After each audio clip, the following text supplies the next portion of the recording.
আজকে আবার অনেক দিন পর জানো তো ডাল বড়া করে সেটা তরকারি বানাবো। এটা হলো রথের দিন সকালবেলা থেকে আমি কি কাজ করলাম সেগুলোই আজকে তোমাদের সাথে শেয়ার করব। তো চলো, সকালবেলা তোমার দাদাভাইকে প্রথমে উঠে আগে রান্না করে দিলাম। বেশ অনেক দিন পর আজকে রান্না করছি জানো তো, না হলে তো কদিন ওই যে সিদ্ধ টিদ্ধই করছি সকালবেলা। আজকে আবার তোমার দাদাভাই টিফিন নিয়ে যাবে হঠাৎ করে, তো সেই কারণেই ভাবলাম যে তাহলে আজকে তরকারি করে দিতেই তো হবে। তো তেমন কিছু সবজি ছিল না বলে তো ভাবলাম যে থাক তাহলে ডালের তরকারি করে দিই, মানে ডালের বড়ার তরকারি করে দিই, ওটা খেতেও বেশ ভালো লাগে আর কি। তো এখানে দেখো বিছানা কাঁথা এখন গুছাবো।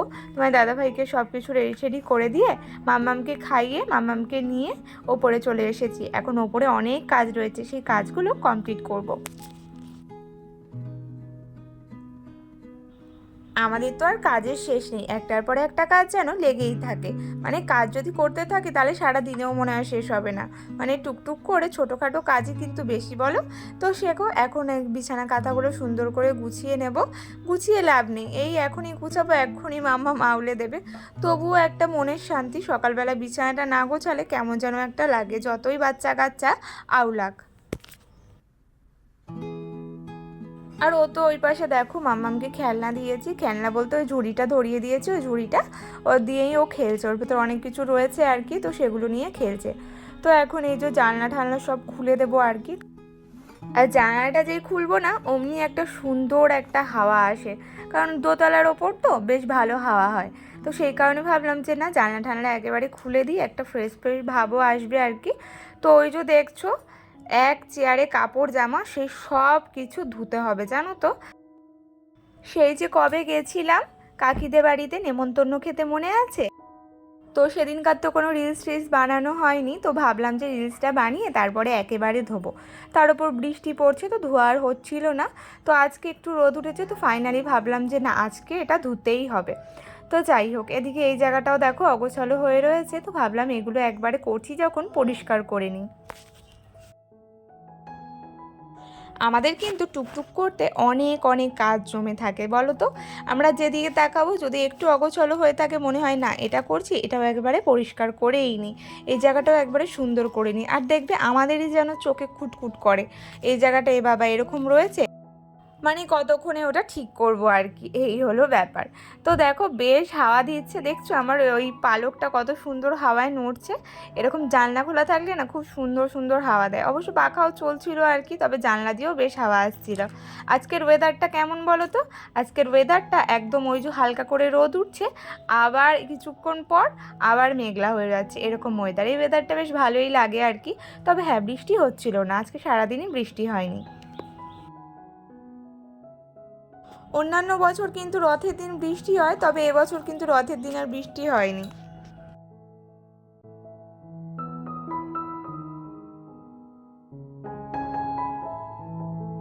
চলো চেয়ারটা এখন ফাঁকা করে দিই, একদম তো অগোছালো হয়ে রয়েছে। তো যেগুলো ধোয়ার আছে সেগুলো নিয়ে যাই, আর যেগুলো ধুতে হবে না সেগুলো এখানে এমনি ভাঁজ করে রাখি। আমাদের মোটামুটি সবার বাড়িতে এরকম একটা চেয়ার থাকে যার ভেতর কিন্তু আমরা কাপড় জামা মোটামুটি ভাঁজ করে রাখি। তো আমারও রয়েছে এখানে, তো এগুলো আর একবার তোমার দাদাভাই পরবে তারপরে আমি ধুয়ে দেবো আর কি। তো সেই কারণে ওভাবে ভাঁজ করে রাখলাম, আর এখন এসে এই ওয়ার্ড্রোবের ওপরটা পরিষ্কার করে নেবো একেবারে। আর ওই যে মনে মনে ভাবছি কোনটার পর কোনটা করব আর কি, এটার পরে আমাকে কি করতে হবে সেটাই তো ভাবছি। একেবারে এই যে ঝাড়া পোছা করে ঘরটা ঝাড় দিয়ে একেবারে মুছে বেরিয়ে যাব আর কি।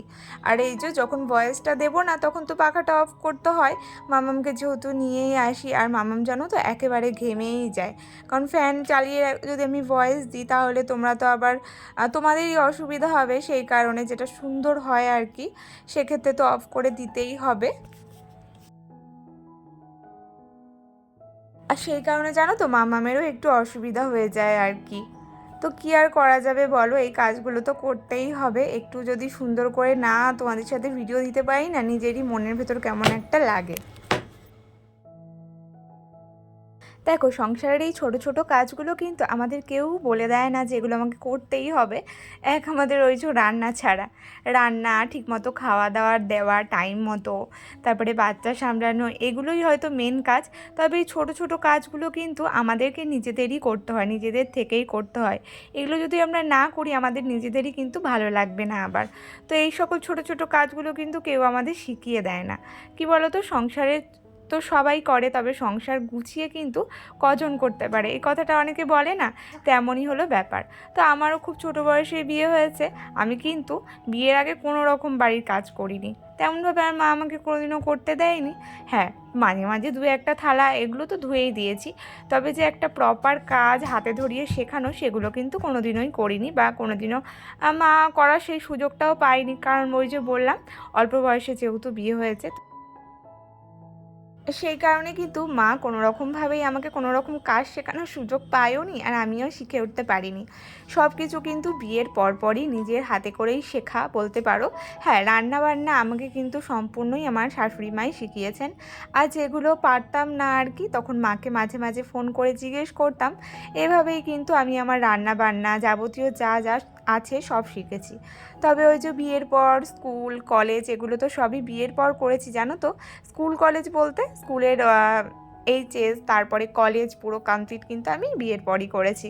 তো সেক্ষেত্রে সংসারের চাপও যে বিয়ের সঙ্গে সঙ্গে আমার ঘাড়ে এসেছে সেটাও নয়, খুবই পরে বলতে পারো। মাম্মাম হওয়ার 1 বছর আগে থেকেই হয়তো আমি সংসারটা কি সেটা নিজের হাতে শিখেছি। তারপরে কিন্তু কাজ করতে করতে এখন কিন্তু সম্পূর্ণ কাজই করতে পারি বলতে পারো, গুছিয়েই করার চেষ্টা করি। সে কাজ আমার দেরি হোক, তবে চেষ্টা করি যে যতই দেরি হোক কাজটা সম্পূর্ণ করতে এবং গুছিয়ে করতে, অবশ্যই নিজের শরীরকে একটুখানি রেস্ট দিয়ে। তো মেন কথা হলো এটাই, সংসার জীবনে কিন্তু কেউ কাউকে কোনো রকম কাজ শিখিয়ে দেয় না। যার কাজ করার ইচ্ছে থাকে সংসার করতে করতে, সে কিন্তু খুব সুন্দরভাবে নিজে থেকেই কাজকর্মগুলো গুছিয়ে সুন্দরভাবে করতে পারে। তো সংসার জীবনে আসলে কাজ কিন্তু আমাদের করতেই হবে। হ্যাঁ, যারা খুব হাইফাই মানে যাদের বরের অনেক ইনকাম, তারা হয়তো কাজের লোক রেখে দিতেই পারে। তবে আমাদের মতো এই যে মধ্যবিত্ত সংসারে আমাদের কিন্তু সব কাজ একার হাতেই করতে হয়। একার হাতে সংসার সামলে রান্নাবান্না করে বাচ্চা সামলানো সবই কিন্তু করতে হয়, সেগুলো কিন্তু মুখের কথা নয়।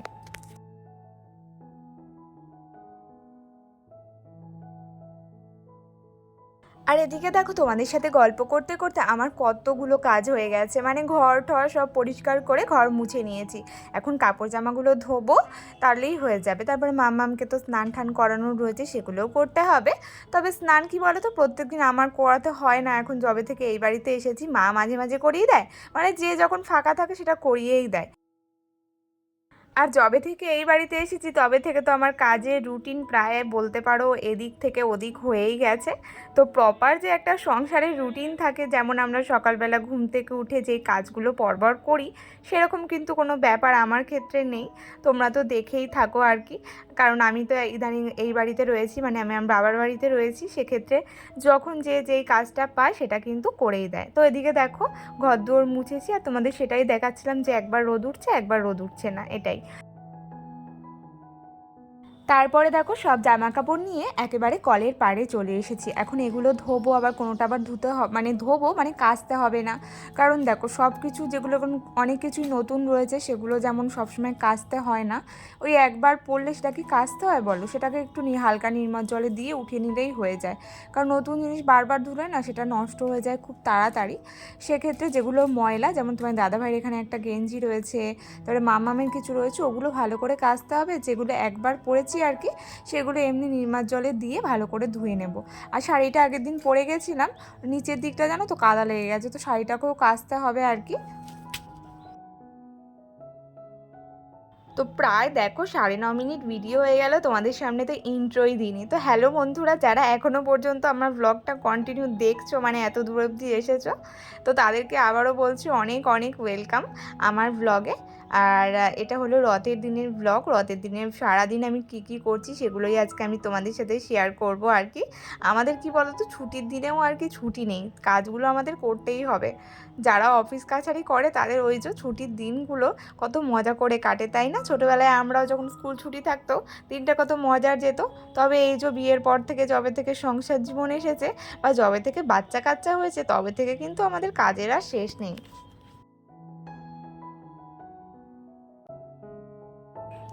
তো কি আর করা যাবে, এগুলো জানো তো মাঝে মাঝে ভাবি, হয়তো সবারই ভাবনাটা আসে। কারণ একটা মেয়েদের জীবন বিয়ের পর সম্পূর্ণই বদলে যায়, তার কিছুই থাকে না আগের মতো। যেই একটা বিয়ের পর জীবন চেঞ্জ হলো, তারপরে যেই একটা বাচ্চা হবে, তারপরে একটা জীবন চেঞ্জ হবে। মানে আমাদের একটার পর একটা চেঞ্জ হতেই থাকে। শুধু আমরা কী করব বলো তো, আমরা যেহেতু মেয়ে সেহেতু সব ক্ষেত্রে সব পরিস্থিতিতেই অ্যাডজাস্টটা কিন্তু করেই নিই। সেক্ষেত্রে তেমনই।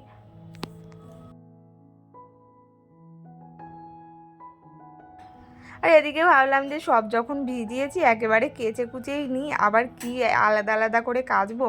তো সেক্ষেত্রে দেখো সব একেবারে আমি কেচেই নিলাম আর কি। তবে এই যে তোমার দাদাভাইয়ের এই জামাটা একটুখানি বেশি 2-3 দিন পরেছে, নোংরা হয়নি। তবে ওই যে এখন যেহেতু গরম না, তো সেই কারণে কি বলো তো, একটা ঘামের গন্ধ হয়ে যায়, সেই কারণে একটু ভালো করে কাচ্ছি। আর ছেলেদের জামা কাপড়ের যা যত্ন নেয় সেটা তো তোমরা সবাই জানো, তো সেই কারণে ওদেরটা একটু বেশি করেই ধুয়ে দিলাম আর কি। আর এখানে মামামের একটা জামা রয়েছে, গেঞ্জি আর একটা প্যান্ট রয়েছে আর কি, সেগুলো এখন কেচে কোচে নেব। আর বারবার কি বলো তো, ক্যামেরার দিকে তাকাচ্ছিলাম, যদি একবার পড়ে যায়। এমন জায়গায় লাগিয়েছি যদি একবার পড়ে যায় ওখান থেকে সোজা জলের ভেতর পড়বে, জানো তো। তো সেই কারণে বারবার দেখছি।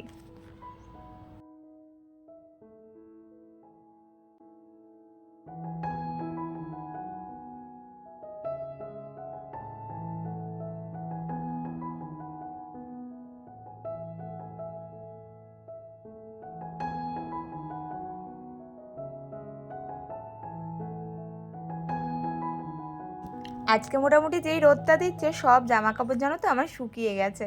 তো ভালোই ভালোই আজকে দিনটা চুজ করে কাচাকাচিগুলো করলাম, সেক্ষেত্রে আমার জামা কাপড়গুলোও শুকিয়ে গেল। একদিক দিয়ে ভালোই হলো কিন্তু। তো এদিকে দেখো সব কাছাকাছি হয়ে গেছে, এখন শাড়িটা ধুয়ে নিয়ে গিয়ে একেবারে রাস্তার ওই তারে মেরে দেবো। তাহলে কি বলো তো, তাড়াতাড়ি শুকিয়ে যাবে। আর বাড়িতে দিলে বেশ অনেকক্ষণ লাগবে। আর ওই যে এখন ঘড়িতে প্রায় 12টা তো বেজেই গেছে, তো বেশিক্ষণ তো রোদ থাকবে না। আর আর কতক্ষণই বা রোদ থাকবে। তো ওই যে দুপুরবেলা খাওয়া দাওয়ার আগে ভাবছি সব জামাকাপড় তুলে নিয়ে আসবো, কারণ ইদানিং তো আর আকাশের ভরসা করলে হবে না, কখন যে বৃষ্টি নামবে আর কখন যে বৃষ্টি হবে না তার কোনো ঠিক নেই। তবে কি বলো তো, আজকে রথ তবুও কিন্তু বৃষ্টিটা হয়নি। ভেবেছিলাম হবে হয়তো, তবে আজকে কিন্তু বৃষ্টি হয়নি। বরঞ্চ আজকে এই কদিনের তুলনায় বেশি গরম পড়েছে। তো আজকে হলো রথ, তো সবাইকে জানাই শুভ রথ। তোমরা রথে কারা কারা রথ টানলে, রথের মেলায় গেলে অবশ্যই কিন্তু কমেন্ট করতে ভুলো না। আজকে ব্লগটা আমি এত দূরই রাখবো, সেই কারণে সবাইকে রথের শুভেচ্ছা জানিয়েই ব্লগটা শেষ করছি। এখন তো কদিন রথের মেলা থাকবেই অনেক জায়গায়, তোমরা অনেক অনেক মজা করো, ঘুরো। আর আজকের জন্য ভিডিওটা এতটুকুই, সবাই ভালো থেকো, টাটা।